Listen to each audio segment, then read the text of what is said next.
Chairman, item 6 also on same issue. There is this Ghana 2008 tournament that I participated fully. It's also recorded here, so not only outside tournaments. Mr. Chairman, thank you.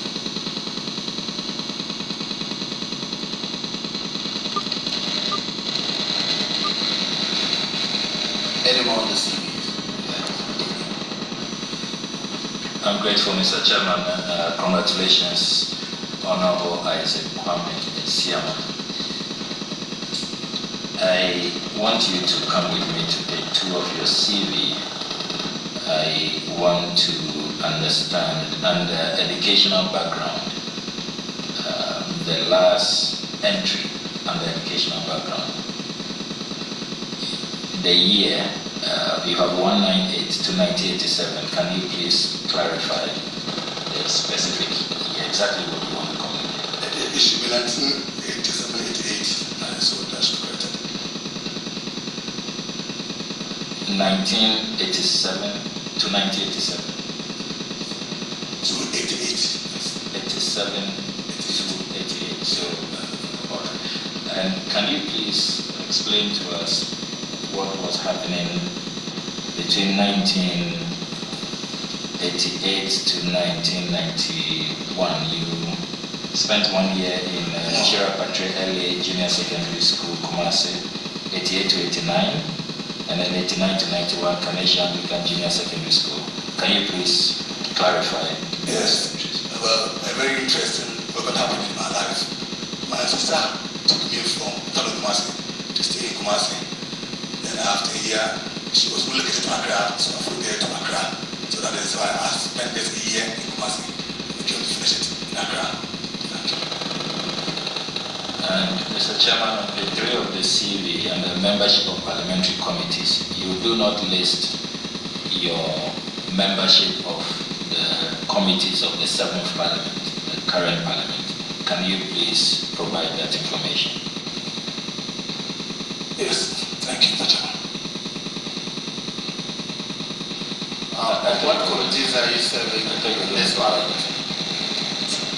So far, only one committee has given, Mass and English Committee.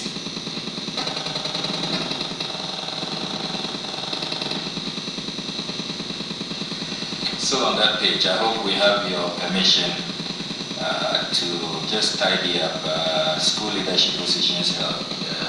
Vice President of the Students' Representative Council. We just have to tidy up that for you. And on page 4 of your CV, the tournaments attended, you only give us the months. Do we take it that you couldn't recall the specific dates?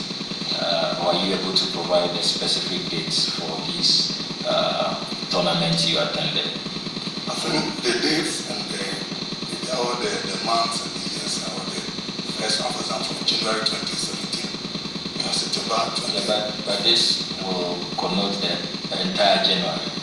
You are not, I'm not sure you were there January 1st to January 31st. So we deal with specifics as our template enjoined you to do.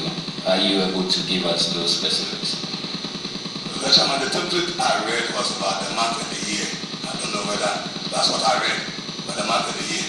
So that's why I did that. That's the instruction I had for Mr. Chairman. Thank you. So are you able to provide us with the specific dates of these tournaments? Like 18th to whatever. Well, I will do that. Mr. Chairman, I will do that. We are grateful for that. Still on that page, conferences and do we have your permission to just leave it at steady visits? I think that is neater. Steady visits. I think that will. At your pleasure, Mr. Chairman. That will suffice. Your last page, page 5 of your CV, under references, do we have your permission to correct the name of the majority leader, Honorable Chairman Suppose? You left out his height. You know he doesn't joke with that. You are right, the Chairman. That should be corrected. And we also need your permission to properly indicate the email address you have provided. you notice that your keyboard might have let you down. The @ symbol is not there. Have you noticed the email addresses for both references? Honorable Sejim Sebeso and Honorable Dan Kwekuboji. No, thank you, Asiamah. So to say that I thought I had passed the test of Samuel Kudiatu. Because when it was mentioned to me, the text Samuel Kudiatu, you just know that I'm happy. Trying for excellence. I'm working. Mr. Chairman, that's it for mine. Thank you. Okay, now we're ready. Hello, hello.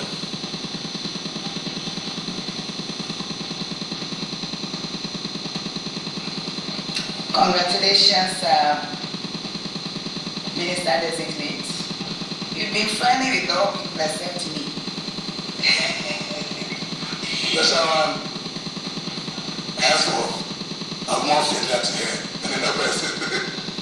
Okay, thank you. Page 165 of the NPP manifesto. I'm referring to bullet 3 or C, where it was stated that in partnership with the private sector, youth development and sports centers will be established in all regions. And this is a multi-purpose center with ICT, social hall, and so on. This is a very laudable initiative. I just want to know when you think this can materialize. When are we getting these established? Which of the regions will be the first to benefit from such a laudable initiative? Thank you, Mr. Chairman.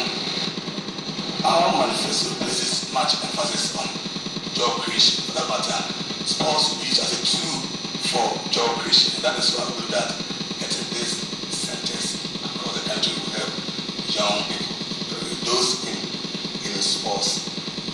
For the timelines, we have a 4-year mandate to deliver. So definitely we're going to go out our programs and we have to make sure that within this 4-year mandate that there is something else. This manifesto pledge is fulfilled. Thank you. And that will be in all the regions? Yes, as stated here. Okay. That's the social contract we have with Ghanaians. Okay. I'll be watching out for that. Second question really is about the perception among the general public that as a nation, our concentration has been on football to the detriment of other sports. What are you going to promote other sports? Recently, I heard of some people trying to bring in the martial arts, for instance, which is a multi-million-dollar program for sports in other countries. So how or when are we going to see some interest in the other known sports? Thank you. Thank you, Mr. Chairman. Actually, I remember that when I was nominated by His Excellency the President at the Golden Jubilee House, I made this point emphatically that I'm not going to be a minister for only football, but a minister for all the sporting disciplines. I made this point clear, and I want to put it. Mr. Chairman, we have about 40 sporting disciplines in this country. And for us, we have talents out there, talents out there, young Ghanaians out there who would make a career out of some of these sporting disciplines. So our job, our task is to ensure that we promote all these sporting disciplines. So we don't have to state in our manifesto that we will make a special test and the use of youth sports to try to work on these other sporting disciplines, their progress and everything, and also to invest heavily in this so-called personal sports. I don't believe there are any personal sports in a way, but that's what we have in this country. Elsewhere, rugby, cricket are their #1 sports. So I don't want to be using that expression of personal sports, but that's for ease of understanding. I want to develop all the sporting disciplines. That is why in the manifesto, but I just think that we are going to create what we call youth in sports, especially emphasis on women participation or non-women participation in sports. We need to make sure that all these interests are catered for. So within that project of youth in sports, under the youth development program, and you know, Mr. Chairman, that program is terms of funding, it's very reliable. In terms of funding, because there are statutory funds from the community service at 80%, every 10% get funded, 5%. So this project, another project has funding available. And when we talk about different programs for young people, and the sports, I think those who are interested in sports, many young people. So why don't we create a program of the YE to address the concerns of young people in sports? We are going to do that, Mr. Chairman.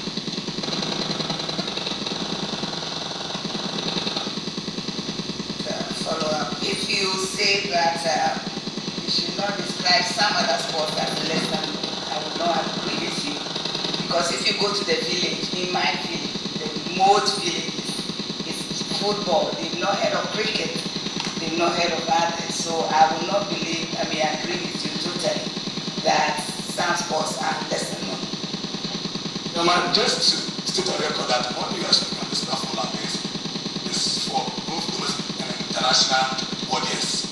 So as a potential minister with your permission, I should say the record straight fast to say that those who are interested in the lobby will not be comfortable with me. You know, say that in terms of sports on their platform, they indicate that their number one sport discipline is lesser. That's why on this platform, I wanted to take the record straight that we should give that recognition to all the sporting disciplines, because they are important. But Mr. Chairman, it's important the point as we all of us made. Yesterday on, I met some agencies at the and we were discussing about if I even tried to do a survey on the popularity of our sporting disciplines. But Mr. Chairman, as she did indicate, yes, obviously, there are some communities when you go over there, you can only see the football pitch. That's true. In Ghana here, that's the truth. Other sporting disciplines are not there at all. It doesn't also mean that you will not find people who are interested in those sporting disciplines. Maybe they're stereotyping, but if we should improve upon all the disciplines, we can have others who are also interested in these other sporting disciplines. So that is, but you are right. In Ghana, we go to most places, you can only, the presence you feel is about football, not the other disciplines. It's something the ministry needs to work on it. Thank you. Barbara. Thank you very much, Mr. Chairman. Congratulations, Asiamah. I'm sure you're going to do a lot of good work in that ministry. Thank you. Well, I have 3 questions. At the senior high level, realize that we have great sports men and women, young females and males as well. But after completion, they get to the universities and they pursue other programs. They go into the sciences, they want to become medical doctors, lawyers. What will you do to encourage these young people to pursue sports at the tertiary level and even higher? Thank you, Mr. Chairman. That is about consistency. In academic pursuit, which the three of us have identified. And that's why in our manifesto, we are talking of setting up colleges of sports in 3 critical areas. Savannah, Elizabeth, 3 colleges of sports, so that people who are interested after the defense on the basic level will pursue it further. That is clearly in the manifesto. Interestingly, this country does not have a single college of sport. Somebody may ask, that's why you need a college. So, it is not even accredited. In the college. So some of us we prefer to call it a training center. University Sports College, for your information, is not even accredited. It doesn't have a curriculum. So Ghana cannot boast of a single sport college. That is why this manifesto addresses this and you can. So we are going to make sure that we get college of sports in 3 areas so that young people can pursue further education in sports. That is addressed in the manifesto. And we are going to make sure that we get these colleges established. Thank you. very much. Honorable. And you said, yes, of course, honorable. I do have plans for women's sports. Yes, I touched on it briefly, that we are going to create a youth in sports with special emphasis on young women participation in sports. And that is it. Also, scholarships to young women to pursue sports and other academic centers. So we have special plans for young women, and I hope we are going to be one of the crusaders for that project. Thank you. and so we should be looking forward to that in our constituencies as well. Sure. Thank you very much. I want to look at the issue of corruption and mismanagement. Assuming you are confronted with that in your ministry, what can you do to alleviate that? Thank you. My party, government, is a party of rule of law. Part of rule of law.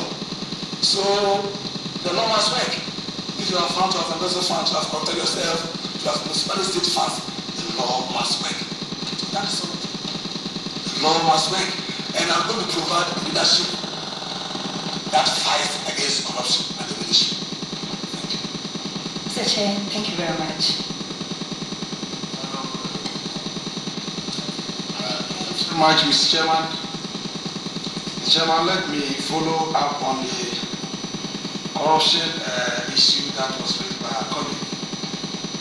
Honorable Nomi, you know corruption has become an international scam on football and its governing body, FIFA, because of the recent developments.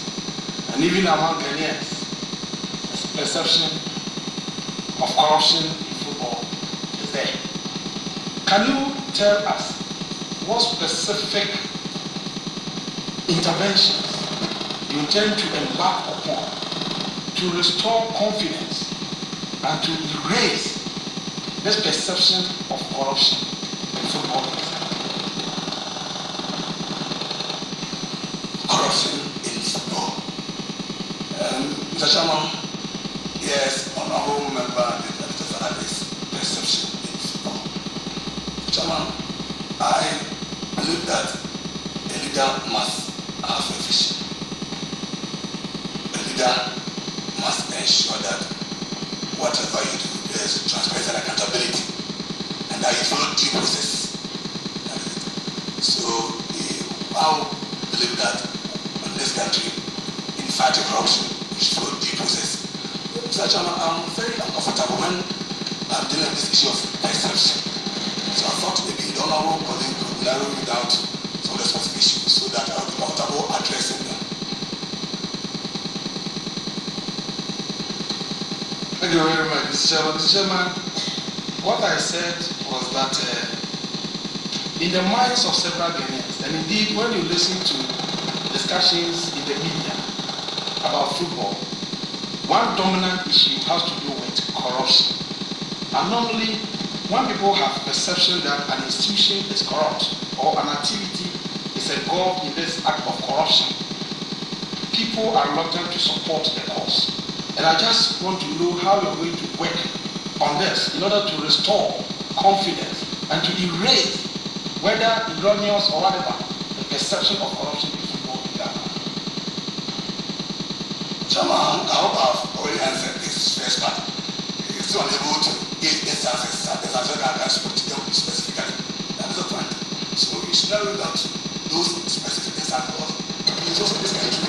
He's saying that in the minds of Ghanaians and the rumors, there is corruption in football. He's asking you whether you are capable of taking any specific interactions to remove what people have in their mind. So just answer that. Because Mr. Chairman, I did indicate that the leader must ensure that whatever you do, there's transparency and accountability.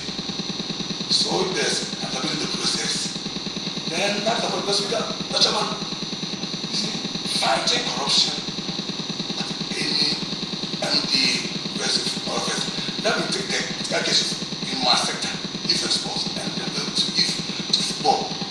Mr. Chairman, I've been ranking number 4 8 years before that I was chairman of that committee. There are many enough accountability mechanisms in place to check any ministry if we are serious fighting corruption. Within Parliament here, we provide oversight.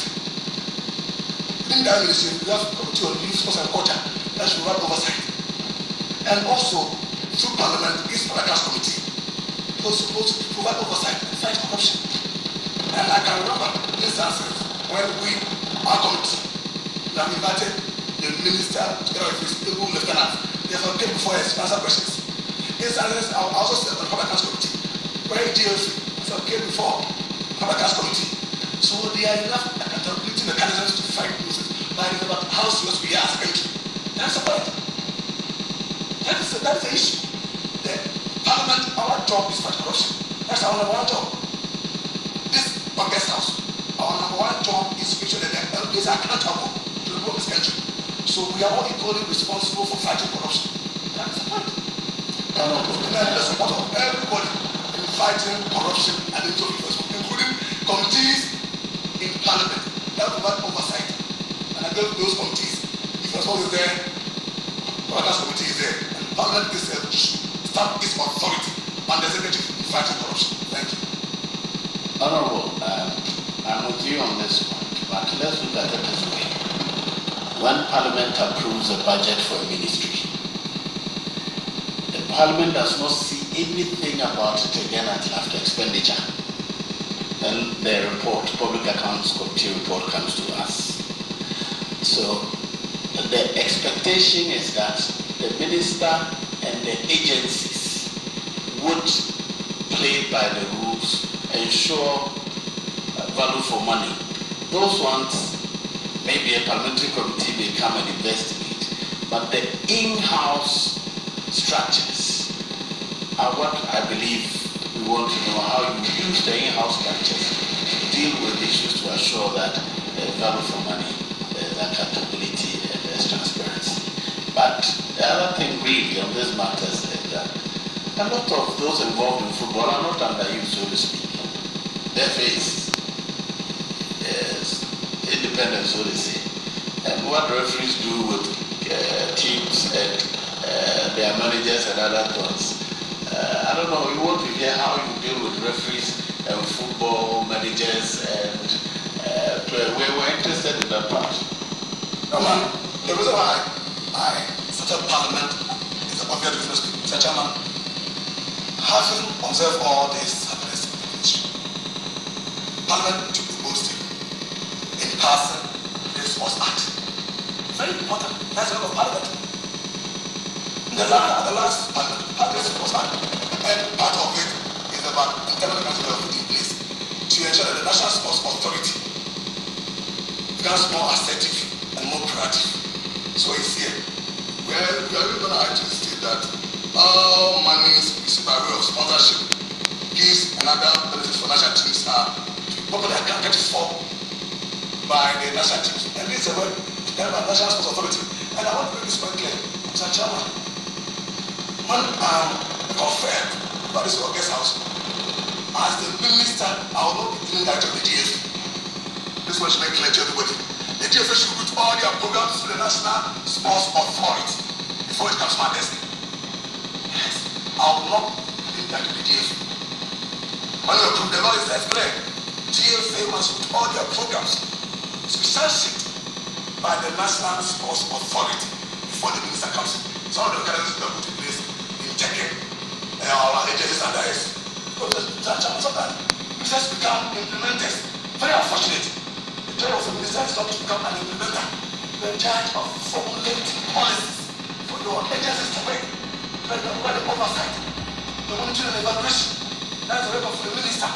Not to directly involved in why should I think the minister to negotiate bonuses with the national teams? It's unfortunate. It doesn't happen. No, they have what is possible to them. So we need to strengthen our mechanisms. Please answer another question. Order, please. Let me remind all the supporters from Asiamah and Asiamah and others that in the House of Parliament, clapping is strictly forbidden. Thank you. Mr. Chairman, I'm sorry for that. And Mr. Chairman, let me make this point clear. I'm happy and I'm glad that my former minister is here. So all of us work together to ensure the value of this law. So I'm going to need a lot of kudos. Thank you.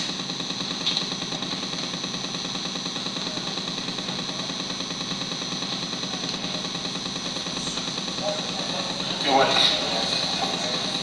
Honorable nominee,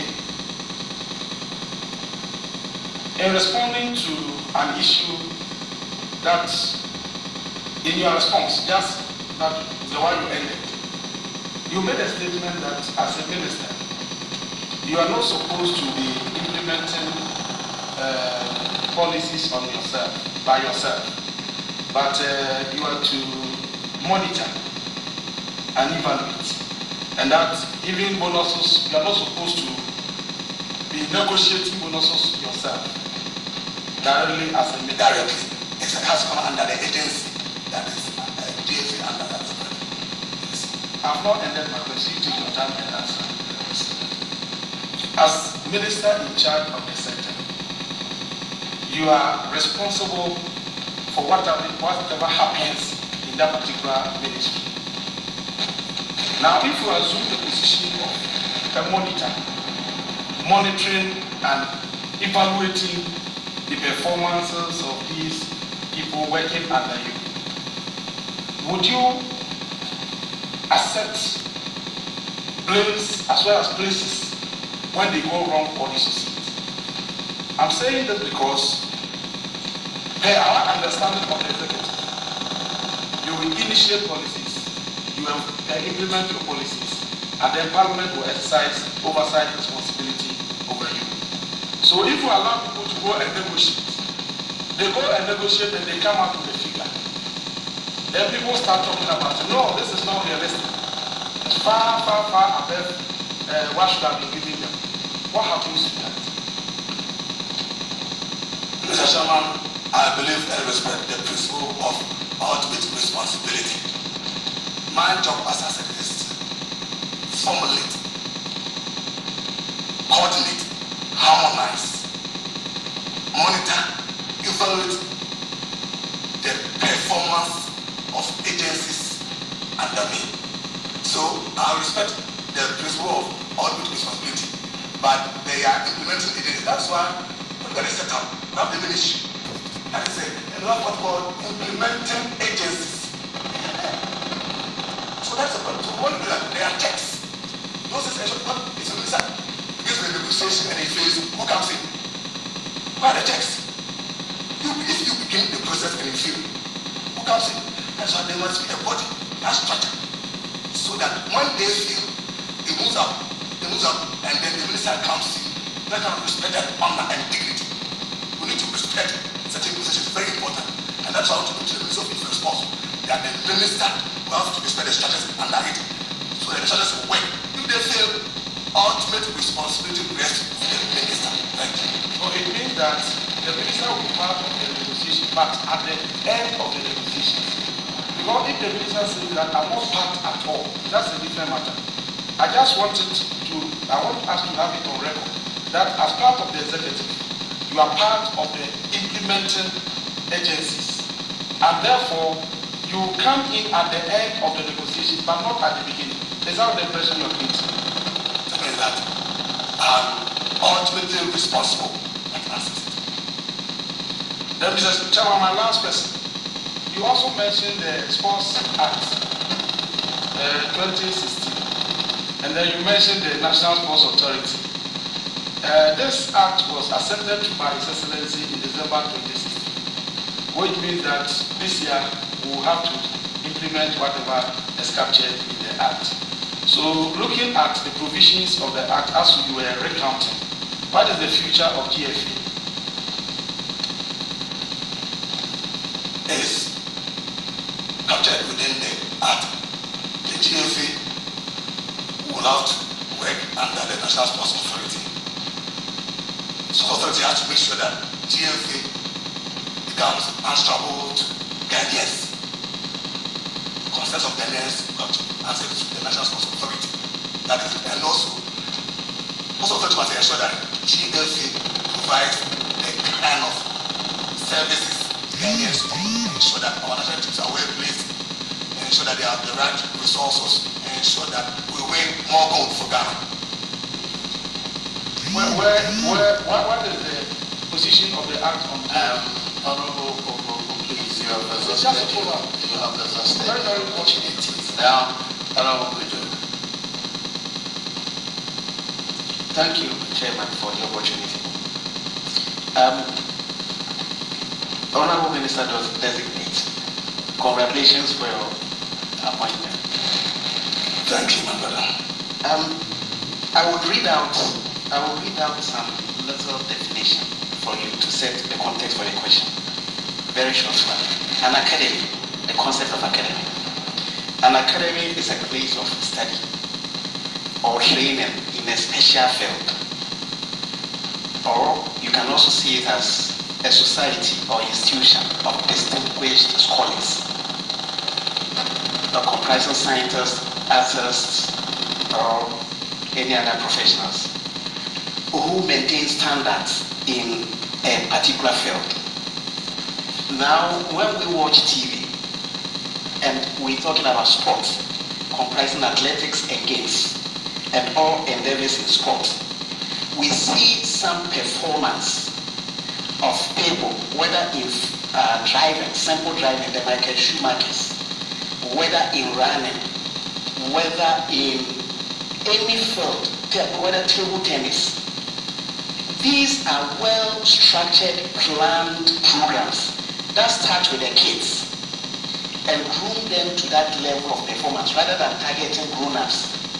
Now my question is that, would you look at National Sports College as a stand, resources to perform that technical support, and use all the emerging clubs like the Dansuman Swimming, the Dolphins, like the Athletic Club in Lashibi, which are springing up in the system and provide state and governmental support to bring up these high-performance athletes for us to compete.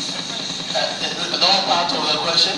Yeah, Chairman, I'm setting the context for him. Make it simpler for all of us to assimilate. Would you do that for Ghanaians so that we will see high-performance athletes rather than the status quo? Thank you. Thank you, Mr. Chairman. Mr. Chairman, I did mention about the College of Sports. What we intend doing is get a legal framework for the College of Sports. So we intend, and I'm happy that I read something, I had never noticed that something has started on this College of Sports bill.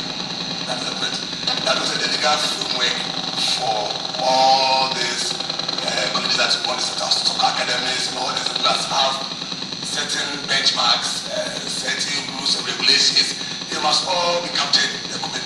So when that is passed down to that College of Sports Act, that will give the legal framework for all the concerns the honorable member has raised. Thank you. Okay. All right. No, you came before me. All right.